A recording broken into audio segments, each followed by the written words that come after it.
আমরা মাগুরা থেকে ইজিবাইক চুরি হয়ে যাওয়ার পর জিপিএস ট্র্যাকিং এর মাধ্যমে যে আমরা গাড়িটা উদ্ধার করতে পারছি হলো সেই গাড়ি।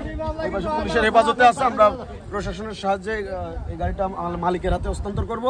তবে আমরা এতটুকু জানতে চাই, আমাদের এই আঙ্কেল কিন্তু অসুস্থ, পায়ে প্রবলেম, সে অবস্থায় কিন্তু ইজিবাইক চালায় এবং তিনি কিন্তু বুদ্ধিমানে কাজ করছে, গাড়িটা কিনেই আমাদের নজর জিপিএস ট্র্যাকারটা ইনস্টল করে নিয়েছে।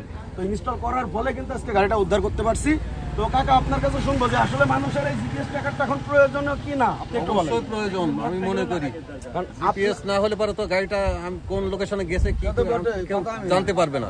আমি জানতে পারার পরেই আমি এই পদক্ষেপ নিয়েছি। আচ্ছা এখানে দেখেন, এখানে প্রচুর মানুষ জড়ো হয়েছে, একটু দেখান সাইডে, এখানে প্রচুর মানুষ জড়ো হয়েছে, এই পাশে প্রশাসনের লোকজন আছে, তারা কিন্তু আমাদেরকে প্রচুর সহযোগিতা করছে। আমরা কিন্তু লোকেশন দেখে সরাসরি গাড়ির কাছে আসি নাই, কারণ যারা চুরি বা চিন্তার সাথে জড়িত থাকে তাদের কাছে অনেক অস্ত্র শস্ত্র থাকতে পারে, আর আমরা যেহেতু সাধারণ একজন নাগরিক আমাদের কাছে তার অস্ত্র থাকে না।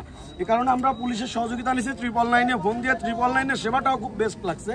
সঙ্গে সঙ্গে আমাদের এই হাইওয়ে যে পুলিশের সঙ্গে কানেক্ট করে দিচ্ছে, তারপর তার সঙ্গে কানেক্ট হওয়ার পর আমরা আগাইছি, আগায় আরেকটা হাইওয়ে আমরা প্রশাসনের লোক পাইছি, তাদের সঙ্গে সরাসরি জিনিসটা শেয়ার করছি। শেয়ার করার পর ইনস্ট্যান্ট আমাদের যে সাপোর্টটা দিচ্ছে, যেটা আসলে আমরা পুলিশের কাছে চাই, সেই সাপোর্টটা দিছে। ইনস্ট্যান্ট আমাদের কথার সাথে সাথে গাড়ি নিয়ে টান দিছে এবং চোর এক নাগারে গাড়ি চালিয়ে চলে আসছিল কুষ্টিয়ার দিকে। আমরা এখন ঝিনাইদহ থেকে কুষ্টিয়ার দিকে চলে আসছিল, মাগুরা থেকে ঝিনাইদহ আসছে, ঝিনাইদহ থেকে কুষ্টিয়ার দিকে। এখানে হলো শেখপাড়া বাজার, আমরা এখন উপস্থিত আছি। এখানে দেখতে পাচ্ছেন প্রচুর মানুষ আছে, প্রশাসনের লোক। তো আমার কথা হচ্ছে যে আপনারা যারা ইজিবাইক চালান, ইজিবাইক, সিএনজি, অটোরিকশা, এইগুলোতে কত বড় গুরুত্বপূর্ণ জিপিএস ট্র্যাকার, এই আঙ্কেলকে দেখে আপনাদের কিছুটা উপলব্ধি করা উচিত। ইনি কিন্তু অসুস্থ, ইজিবাইকটা হয়তো হারাই গেলে ওনার বেঁচে থাকার অবলম্বন থাকতো না, বেঁচে থাকার অবলম্বন থাকতো না। আঙ্কেল আমাকে বলছে, বাবা এই গাড়িটা হারাই গেলে এটা যদি উদ্ধার করতে না পারি আমার গলায় দড়ি দেওয়া ছাড়া কোনো পথ নাই। তো সৃষ্টিকর্তা এবং সৃষ্টিকর্তা অবশ্যই চাইছেন যে গাড়িটা উদ্ধার হোক এবং আমাদের জিপিএস ট্র্যাকারটা তার অজুহাত।